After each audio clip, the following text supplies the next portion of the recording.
Nous avons le plaisir de recevoir le professeur Ahmed Bennis pour nous parler en détail du sujet. À l'origine d'une atteinte des artères, le cholestérol peut entraîner différentes complications de l'infarctus à la congestion cérébrale. Pour éviter ces accidents, des examens, toute personne de plus de 25 ans devrait connaître son taux. Alors pourquoi le cholestérol est dangereux pour notre santé? C'est ce que nous allons voir sans tarder avec notre invité professeur Ahmed Bennis. Bonjour. Pour commencer, peut-on définir le cholestérol et dire pourquoi est-ce que c'est dangereux?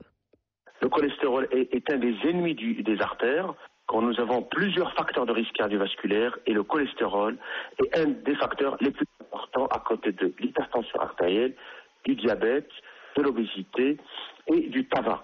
Alors, qu'est-ce que c'est le cholestérol? Alors, le cholestérol est un élément qui est indispensable au fonctionnement du corps. C'est une graisse qui est fabriquée aux 2/3 par le foie et qui est apportée par le tiers par l'alimentation. Alors, le cholestérol est en général présent dans la paroi des cellules. Il leur donne leur souplesse et leur force. Mais pour atteindre les différents organes, le cholestérol utilise un certain nombre de transporteurs, un certain nombre de camions, si on peut exprimer ça. Alors, il y a les bons transporteurs, ce qu'on appelle le HDL, qui est en fait le cholestérol protecteur, qui va récupérer le cholestérol en excès et le ramener au foie pour être transformé et éliminé. Et il y a le mauvais cholestérol qui est dangereux, qui transporte le cholestérol du foie vers toutes les cellules. Alors quand le mauvais cholestérol fonctionne mal ou se trouve en excès, à ce moment-là, on a des risques que les artères soient bouchées, et c'est ce qu'on appelle le mauvais cholestérol avec un risque. Alors maintenant, qu'est-ce qui favorise l'augmentation de ce cholestérol? Est-ce que le cholestérol est toujours lié au poids? Alors, il peut augmenter parce qu'on a de mauvaises habitudes alimentaires, parce qu'on consomme beaucoup d'acides gras saturés, parce qu'on est stressé, parce qu'on a une prédisposition génétique, parce qu'on a un certain nombre de maladies, comme des maladies de la thyroïde, des maladies du rein, parce qu'on prend parfois certains médicaments qui augmentent le cholestérol. Par contre, on peut avoir un mode de vie qui expose à l'élévation du cholestérol, en particulier les gens qui fument, ceux qui consomment de l'alcool, ceux qui ont de l'hypertension, le diabète, le surpoids, la sédentarité. Ce sont des facteurs qui favorisent l'excès du cholestérol et augmentent le risque cardiovasculaire. Alors, est-ce que le cholestérol est lié au poids? Certes, le cholestérol et poids peuvent être liés, et en particulier les gens qui ont de la surcharge pondérale du poids, qui essentiellement ont une surcharge du poids au niveau du cou, au niveau de la ceinture, au niveau de l'abdomen. On a plusieurs anomalies. C'est ce qu'on appelle les gens qui ont un syndrome métabolique, c'est-à-dire ceux qui ont du ventre. On peut avoir de l'hypertension, du diabète, une augmentation des triglycérides et une augmentation aussi du cholestérol. Et généralement, on mesure ça par l'indice de masse corporelle, le poids sur taille au carré. Et les gens qui ont l'indice de masse corporelle autour de 25 sont généralement relativement protégés. Par contre, ceux qui ont l'indice de masse corporelle plus de 30, ce sont les obèses, en général, en type de cholestérol. Alors maintenant, est-ce qu'on doit s'interdire côté alimentation tous les aliments gras?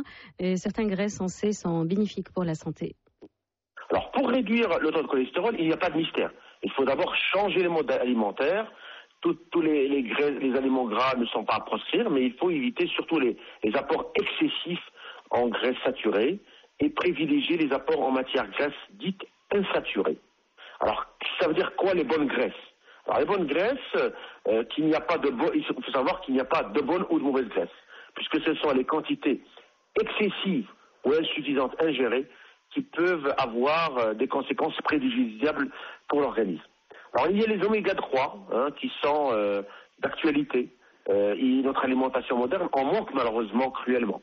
Alors, ces acides gras insaturés participent au bon fonctionnement du système cardiovasculaire. Et particulièrement, on les trouve dans les poissons, dans les huiles de colza, dans le noix, dans les huiles de noix et de soja. On peut avoir d'autres gras insaturés, comme les oméga 6 et les oméga 9, qui sont présents dans les huiles de tournesol, l'huile de soja ou de maïs. Et pour un bon équilibre alimentaire, les nutritionnistes préconisent d'apporter assez d'acides gras insaturés, en particulier les oméga 3 et les oméga 6. Et il faut surtout ne pas oublier les légumes et les fruits qui sont à la base d'un bon régime anti-cholestérol.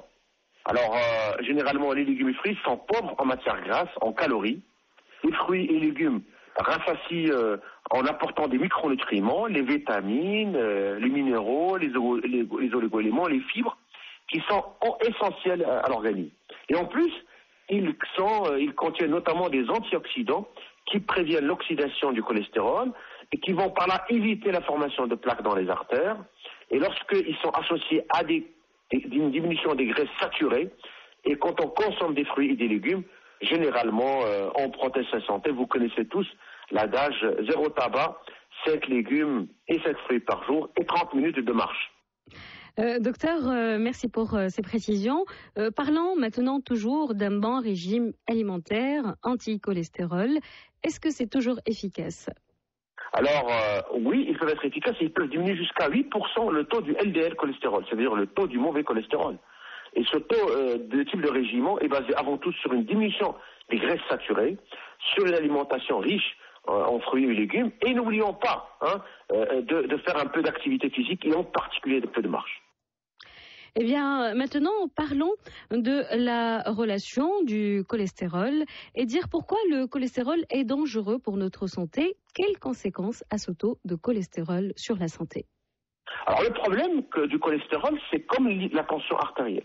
C'est un tueur silencieux, c'est-à-dire qu'il va provoquer progressivement un rétrécissement des artères, parce que ce mauvais cholestérol va se déposer sur les artères. Ça peut donner des attaques cardiaques, des infarctus, ça peut donner des accidents vasculaires cérébraux, des attaques cérébrales, ça peut donner aussi des artérites des membres inférieurs, donc autant de dangers qui peuvent occasionner des handicaps. Et en particulier, c'est fréquent lorsque les personnes fument et ont de la tension artérielle. Alors le plus souvent, c'est une maladie silencieuse, c'est-à-dire qu'on a on peut avoir des dépôts d'artères sans le savoir. À l'occasion d'un prélèvement de sang, on va aller faire un bilan de sang et à ce moment-là, on trouve qu'on a du cholestérol qui est élevé. Et donc généralement, ce qu'on demande aux personnes, c'est à partir de 40 ans, c'est d'avoir une idée sur leur cholestérol. Alors c'est une maladie qui est silencieuse, qui va évoluer à bas bruit, et on peut se sentir en parfaite santé alors qu'on a un taux de cholestérol élevé et que ça peut poser un certain nombre de problèmes. Eh bien, parlons toujours de ces conséquences du cholestérol sur notre cœur. Comment agir une fois le cholestérol est diagnostiqué? Alors, le cholestérol en excès se dépose sur la paroi des artères, notamment celle du cœur, sur les artères où il donne de l'athérosclérose, et donc ces plaques vont réduire la taille des artères, le calibre des artères, et ça peut provoquer des caillots, des thromboses, et ces caillots peuvent boucher les artères, et ça peut donner parfois de grosses conséquences sur le cœur, l'infarctus du myocarde, sur le cerveau, l'accident vasculaire cérébral, et ça peut donner des artériopathies et des membres inférieurs. Alors qu'est-ce qu'il faut faire? Alors pour faire baisser le cholestérol, plus c'est possible. D'abord, il faut des règles strictes. D'abord, il faut arrêter de fumer. C'est une chose très importante. Deuxièmement, il faut surveiller la tension artérielle. Troisièmement, il faut corriger le diabète. Il faut avoir une vie moins sédentaire, il faut bouger, et ne pas se contenter juste de manger, de dormir et regarder la télé. Il faut réduire l'excès de poids. Alors pour mieux manger et mieux se porter, nous avons en général 10 recommandations. Alors, ce qu'on demande aux personnes premièrement, c'est de vérifier leur tension, leur cholestérol, c'est important, et leur glycémie, leur taux de sucre dans le sang. C'est important à partir de 40 ans. Deuxièmement, il faut connaître le taux de cholestérol. Troisièmement, si on fume, il faut arrêter de fumer. Quatrièmement, il faut faire régulièrement de l'exercice physique. C'est pas la peine de se transformer en champion olympique, mais surtout, juste de la marche, ça peut aider et de bouger pour sa santé. Cinquièmement, il faut varier votre alimentation et surtout l'alimentation à base de légumes et de fruits. Il faut réduire les graisses, en particulier les graisses saturées. Il faut manger légumes et fruits. En 9e position, attention au sel et éviter la salière de table. Et puis l'alcool, si les gens boivent, il faut modérer la consommation d'alcool parce que ça peut être à l'origine de surpoids et de cholestérol. Alors, parlons toujours côté alimentation. Quels sont les aliments à privilégier? Alors, l'alimentation variée, donc ce qu'il faut faire, c'est manger chaque jour du pain, par exemple, des pommes de terre, des pâtes, du riz, des légumes secs, des légumes verts, des légumes crus et cuits, du lait, des yaourts et fromages maigres, 0%, de la viande ou de volaille ou du poisson, et des fruits crus. Et bien sûr, il faut essayer d'avoir un poids idéal. Et par conséquent, il faut mesurer son indice de masse corporelle, poids sur taille au carré, et ça peut donner, donc il faut essayer de réduire un peu pour arriver au poids de l'âge de 25 ans. Eh bien, parlons maintenant du côté traitement. Quels sont les médicaments disponibles et sont-ils efficaces? Alors, du point de vue traitement, nous disposons aujourd'hui de plusieurs médicaments qui sont efficaces, qui sont innovateurs, qui réduisent le mauvais cholestérol, qui réduisent les accidents vasculaires cérébraux. Nous avons ce qu'on appelle les statines. Il y en a plusieurs sur le marché marocain. Alors, ces statines, ils vont diminuer le mauvais cholestérol. On les prescrit chez les patients qui ont une augmentation des lipides dans le sang. Ils ont démontré leur efficacité sur les accidents cardiaques et sur les accidents cérébraux. Et généralement, lorsqu'ils sont prescrits, ils sont prescrits pour sous contrôle médical régulier, sous surveillance médicale, et ça permet pour dépister parfois un certain nombre d'effets secondaires, mais en général, dans 90% des cas, le mauvais cholestérol baisse et le risque cardiovasculaire baisse aussi. Eh bien, merci professeur pour toutes ces précisions. Maintenant, pour conclure, d'autres profils de personnes atteintes de ce problème de cholestérol, notamment des enfants et des personnes maigres. Comment agir dans ce cas-là? On a remarqué que le cholestérol et le dépôt de cholestérol sur les artères se développent très très rapidement dès l'enfance. Et ça, c'est parfois fréquent chez les enfants qui sont obèses, qui sont en surpoids. Et ce sont des enfants, alors il y a deux âges qui sont extrêmement importants, 3 ans et 11 ans. Et les enfants qui sont en surpoids sont exposés au mauvais cholestérol et au risque cardiovasculaire. Et ils sont exposés aussi au diabète de type 2. Et par conséquent, il faut faire très attention au surpoids chez les enfants. Et il faut inciter au niveau des parents de faire attention à l'alimentation de leur enfant. Et parfois, on peut être exposé à des risques cardiovasculaires quand on devient adulte. Il y a un certain nombre de personnes maigres avant 30 ans qui ont du cholestérol.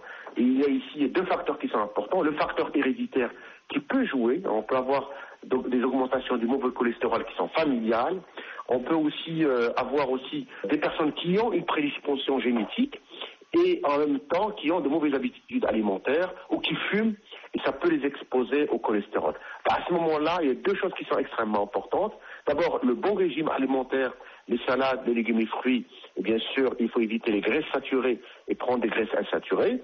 Et puis, selon le taux de cholestérol, à ce moment-là, on prescrira des traitements et des régimes, comme j'ai dit.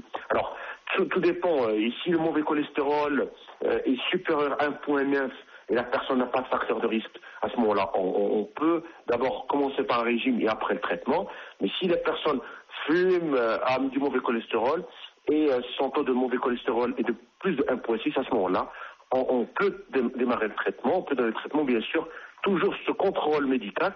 Aujourd'hui, les traitements dont on dispose, en particulier les statines, sont efficaces, mais ils ne sont pas seuls efficaces. Il faudrait obligatoirement associer un bon régime alimentaire, une bonne hygiène de vie, une bonne surveillance du poids et faire très attention à ce qu'on mange. Et bien sûr, je profite un peu de cette émission pour faire un plaidoyer au niveau des parents, au niveau des mamans, pour faire attention et pour avoir un bon régime alimentaire, une bonne culture alimentaire dès l'enfance.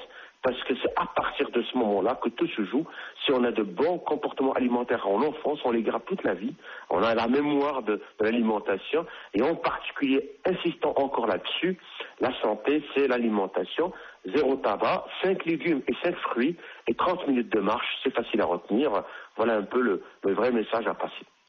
Eh bien, merci professeur Ahmed Bennis. Je rappelle que vous êtes chef de service de cardiologie au sein de